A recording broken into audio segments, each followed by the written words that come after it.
അതീവ ദുഃഖകരമായ വാർത്തയാണ് പ്രേക്ഷകരെ അറിയിക്കുന്നത്. വി.എസ്. അച്യുതാനന്ദൻ ഇനി നമ്മോടൊപ്പമില്ല. അദ്ദേഹത്തിന്റെ ഓർമ്മകൾ മാത്രമേ ഇനി കേരളത്തിലെ ജനങ്ങൾക്കൊപ്പം ഉണ്ടാവുകയുള്ളൂ. അദ്ദേഹം വിശ്വസിച്ചിരുന്ന പാർട്ടി, അദ്ദേഹം പ്രവർത്തിച്ചിരുന്ന പ്രസ്ഥാനത്തിനും അപ്പുറം ജനങ്ങൾ അദ്ദേഹത്തെ ആരാധിച്ചിരുന്നു, അദ്ദേഹത്തെ സ്നേഹത്തോടെ നോക്കിക്കണ്ടിരുന്നു. അദ്ദേഹത്തിന്റെ പ്രസ്ഥാനത്തോടൊപ്പം ചലിക്കാത്ത ആളുകൾക്ക് പോലും അദ്ദേഹം പ്രിയങ്കരനായി മാറുകയായിരുന്നു. അദ്ദേഹത്തിന്റെ പ്രസ്ഥാനം CPM-ലെ അണികൾ കണ്ണേ കരളെ VSA എന്ന് ഏറ്റുപാടിക്കൊണ്ടിരുന്ന ഒരു കാലഘട്ടമുണ്ടായിരുന്നു.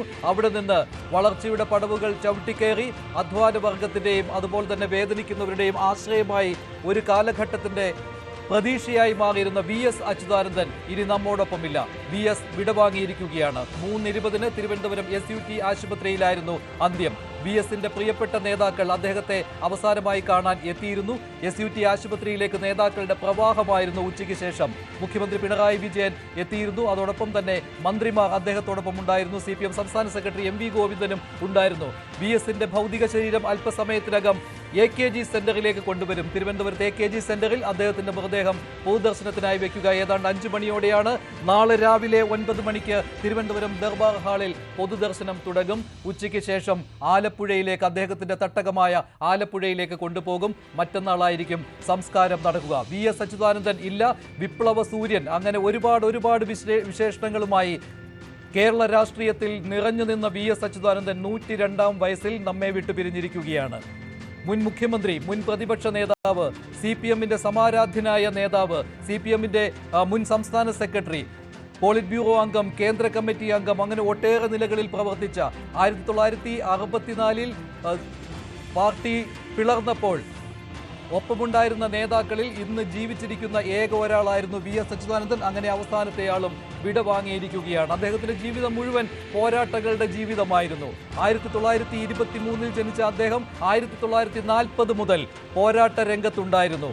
CPI-യിൽ നിന്ന് പിന്നീട് CPM രൂപീകരിച്ചപ്പോൾ CPM-ൽ പ്രവർത്തനം, അങ്ങനെ പാർട്ടിയുടെ എല്ലാ ഘടകങ്ങളിലും വി.എസ്. അച്യുതാനന്ദന്റെ സാന്നിധ്യമുണ്ടായിരുന്നു. കേരളം കഴിഞ്ഞ നിരവധി പതിറ്റാണ്ടുകൾ കണ്ട ഒട്ടേറെ സമരരംഗത്ത് വി.എസിന്റെ മുഖമുണ്ടായിരുന്നു.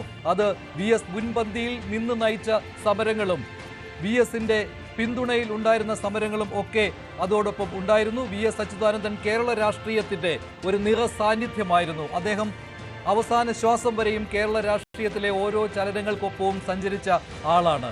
മുഖ്യമന്ത്രി എന്ന നിലയിൽ മാത്രമല്ല, പ്രതിപക്ഷ നേതാവ് എന്ന രീതിയിൽ കേരളം കണ്ട ഏറ്റവും മികച്ച പ്രതിപക്ഷ നേതാക്കളിൽ ഒരാളായി വി.എസ്. അച്യുതാനന്ദൻ മലയാളികളുടെ ഇടയിൽ, മലയാളികളുടെ നെഞ്ചിൽ ഇടം നേടുന്ന കാഴ്ചയായിരുന്നു ഒരു കാലഘട്ടത്തിൽ കണ്ടത്.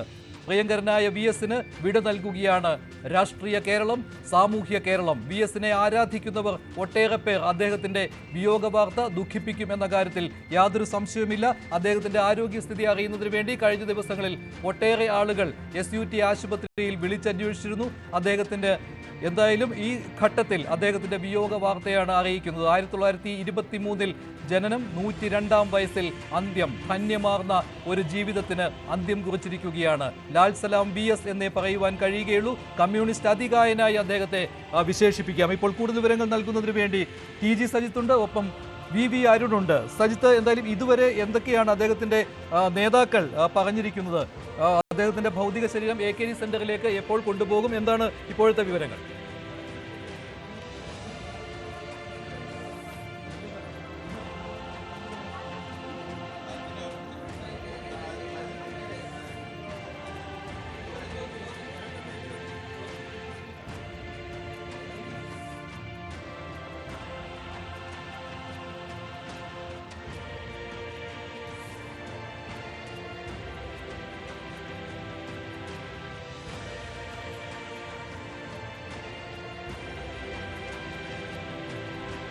വി.എസ്. അച്യുതാനന്ദൻ അന്തരിച്ചു.